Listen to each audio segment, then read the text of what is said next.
ನಮಸ್ತೆ ಸ್ನೇಹಿತರೆ, ತಲೆ ಸ್ನಾನಕ್ಕೂ ಮೊದಲು ಶಾಂಪೂನ ಈ ರೀತಿಯಾಗಿ ಅಪ್ಲೈ ಮಾಡ್ತಾ ಬನ್ನಿ, ಹಚ್ಚುತ್ತಾ ಬನ್ನಿ.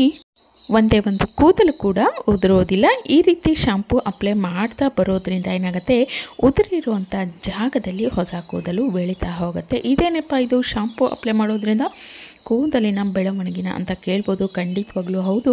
ಈ ರೀತಿಯಾಗಿ ಶಾಂಪೂನ ನೀವು ಕೂಡ ಅಪ್ಲೈ ಮಾಡೋದೇ ಆದರೆ ಹೇರ್ ಗ್ರೋತ್ ಅನ್ನುವಂಥದ್ದು ಸೂಪರ್ ಫಾಸ್ಟಾಗಿ ಆಗುತ್ತೆ. ಜೊತೆಗೆ ಉದುರಿರುವಂಥ ಜಾಗದಲ್ಲಿ ಕೂಡ ಹೊಸ ಕೂದಲಿನ ಬೆಳವಣಿಗೆ ಆಗಲಿಕ್ಕೆ ಇವತ್ತಿನ ಈ ಒಂದು ಮನೆಮದ್ದು ಸೂಪರಾಗಿ ವರ್ಕ್ ಆಗುತ್ತೆ.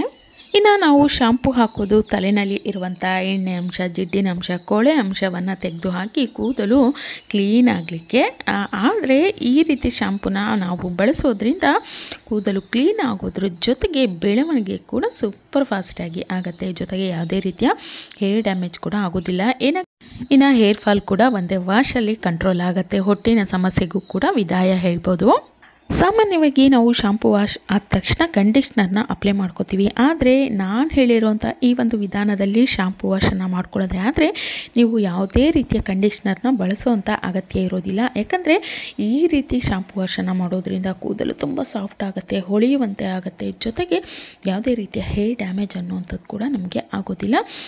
ಒಂದೊಳ್ಳೆ ಸೂಪರಾಗಿರುವಂಥ ಹೋಮ್ ರೆಮಿಡಿನ ತೊಗೊಂಡು ಬಂದಿದ್ದೀನಿ. ವಿಡಿಯೋನ ಕೊನೆ ತನಕ ನೋಡಿ.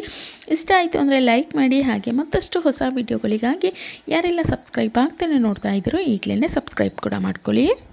ತುಂಬ ಸಮಯ ಬೇಕು ಅಥವಾ ತುಂಬ ಗಂಟೆಗಟ್ಟಲೆ ಕಾಯಬೇಕು ಇದನ್ನು ಅಪ್ಲೈ ಮಾಡಿಕೊಂಡು, ಆ ರೀತಿ ಏನೂ ಇಲ್ಲ. ತುಂಬ ಸಿಂಪಲ್ಲಾಗಿ ನಾವು ಶಾಂಪೂನ ಇದರಲ್ಲಿ ಹಾಕಿ ಮಿಕ್ಸ್ ಮಾಡ್ಕೊಳ್ಳೋದಷ್ಟೇ. ನೋಡಿ, ಮೊದಲನೇದಾಗಿ ನಾನಿಲ್ಲಿ ಒಂದು ಪಾತ್ರೆಯಲ್ಲಿ 1 ಗ್ಲಾಸ್ ನೀರನ್ನು ಬಿಸಿಗೆ ಇಟ್ಕೊಂಡಿದ್ದೀನಿ. ನೀರು ಚೆನ್ನಾಗಿ ಕುದಿ ಬರೋವಂಥ ಸಮಯದಲ್ಲಿ 1.5 ಟೀ ಸ್ಪೂನ್ ಆಗುವಷ್ಟು ಅಕ್ಕಿಯನ್ನು ನಾನಿಲ್ಲಿ ಚೆನ್ನಾಗಿ ಒಂದು ಸತಿ ವಾಶ್ ಮಾಡಿಬಿಟ್ಟು ಆನಂತರ ಈ ಒಂದು ಕುದೀತಾ ಇರೋವಂಥ ನೀರಲ್ಲಿ ಹಾಕಿಬಿಟ್ಟು ನೋಡಿ ಈ ರೀತಿ ಚೆನ್ನಾಗಿ ಮಿಕ್ಸ್ ಮಾಡ್ಕೊಳ್ತಾ ಇದ್ದೀನಿ.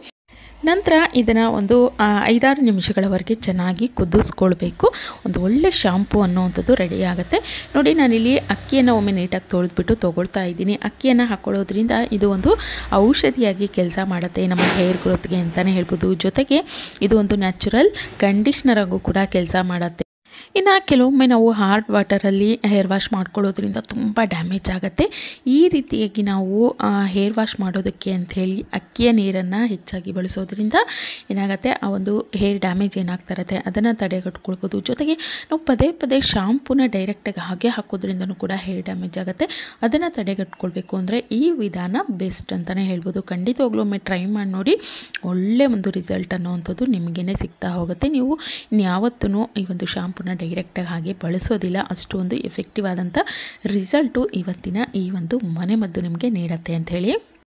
ನಂತರ ನಾನಿಲ್ಲಿ ಒಂದು 5ರಿಂದ 6 ದಾಸವಾಳದ ಹೂಗಳನ್ನು ತೊಗೊಂಡಿದ್ದೀನಿ.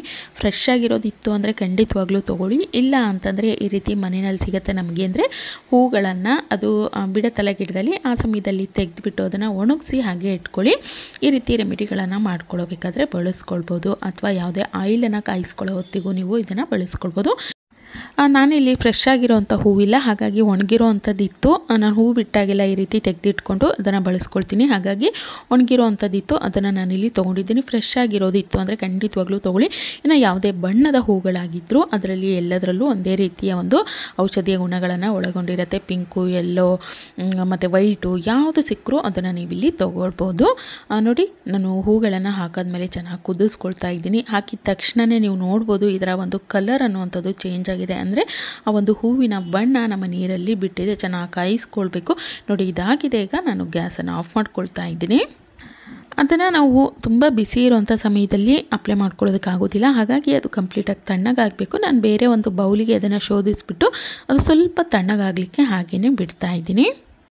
ನೋಡಿ, ಈ ಒಂದು ಸಿರಮ್ ಅನ್ನುವಂಥದ್ದು ರೆಡಿಯಾಗಿದೆ. ಇದು ನೀವು ಶಾಂಪೂ ವಾಶ್ ಮಾಡೋವಂಥ ಸಮಯದಲ್ಲಿ ಬಳಸ್ಕೋಬೋದು. ಅಥವಾ ಹಾಗೆ ಕೂಡ ನೀವು ಇದನ್ನು ಸ್ಟೋರ್ ಮಾಡಿ ಇಟ್ಕೊಂಡು ಫ್ರಿಜ್ಜಲ್ಲಿ ಇಟ್ಕೊಂಡು ಪ್ರತಿದಿನ ಕೂಡ ಈ ಒಂದು ಸಿರಮನ್ನು ಹಾಗೆ ನಿಮ್ಮ ಸ್ಕ್ಯಾಲ್ಫಿಗೆ ಅಪ್ಲೈ ಮಾಡೋದ್ರಿಂದನೂ ಕೂಡ ಒಳ್ಳೆ ರಿಸಲ್ಟನ್ನು ನೀಡುತ್ತೆ. ಯಾಕಂದರೆ ನಾವಿಲ್ಲಿ ಬಳಸಿರೋವಂಥದ್ದು ಅಕ್ಕಿ ಮತ್ತು ದಾಸವಾಳದ ಹೂ ಅಲ್ವಾ.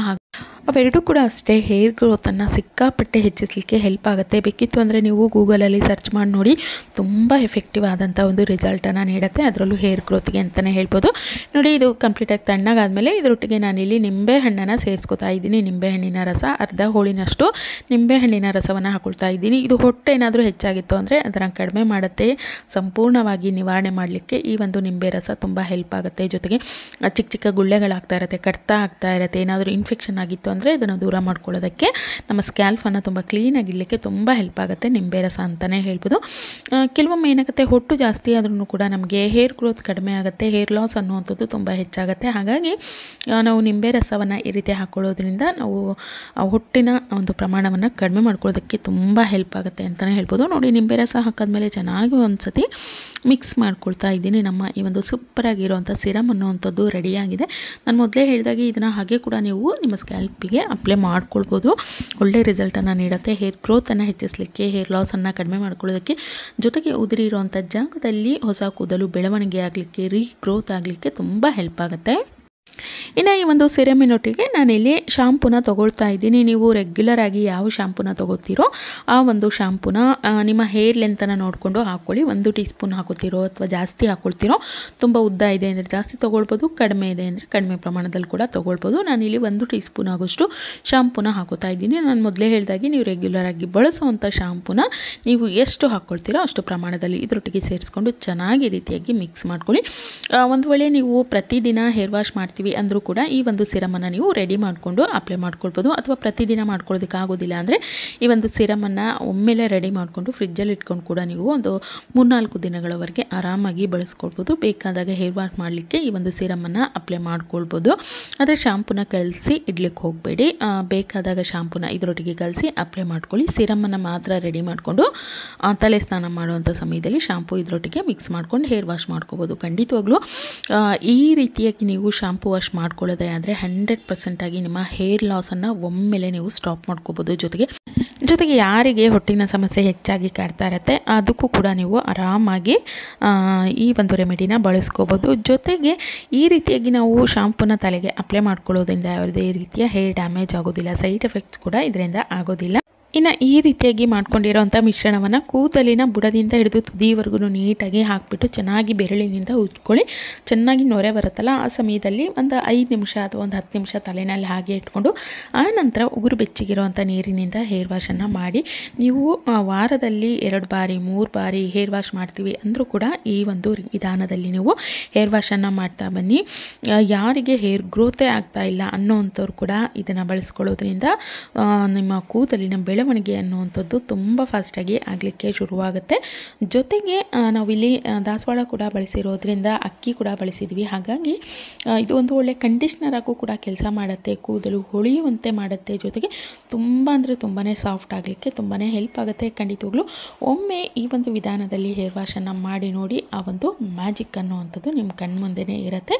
ಇನ್ನು ಮುಂದೆ ಹೇರ್ ವಾಶ್ ಮಾಡುವಂಥ ಸಮಯದಲ್ಲಿ ಯಾವುದೇ ಕಾರಣಕ್ಕೂ ಕೆಮಿಕಲ್ ಕಂಡೀಷ್ನರ್ಗಳನ್ನು ಬಳಸೋದಕ್ಕೆ ಇಷ್ಟಪಡೋದಿಲ್ಲ. ಯಾಕಂದರೆ ನ್ಯಾಚುರಲ್ ಆಗಿ ನಮ್ಮ ಕೂದಲು ಸಾಫ್ಟ್ ಆಗುತ್ತೆ, ಹೊಳೆಯುವಂತೆ ಆಗುತ್ತೆ. ಜೊತೆಗೆ ಯಾವುದೇ ರೀತಿಯ ಹೇರ್ ಡ್ಯಾಮೇಜ್ ಕೂಡ ಆಗೋದಿಲ್ಲ. ಹಾಗಾಗಿ ಖಂಡಿತವಾಗ್ಲೂ ಈ ಒಂದು ರೆಮಿಡಿಯನ್ನು ನೀವು ಕೂಡ ಟ್ರೈ ಮಾಡಿ ನೋಡಿ. ಯಾವ ರೀತಿಯಾಗಿ ಬಂತು ಅಂತೇಳಿ ಕಮೆಂಟ್ ಮಾಡಿ ತಿಳಿಸಿ.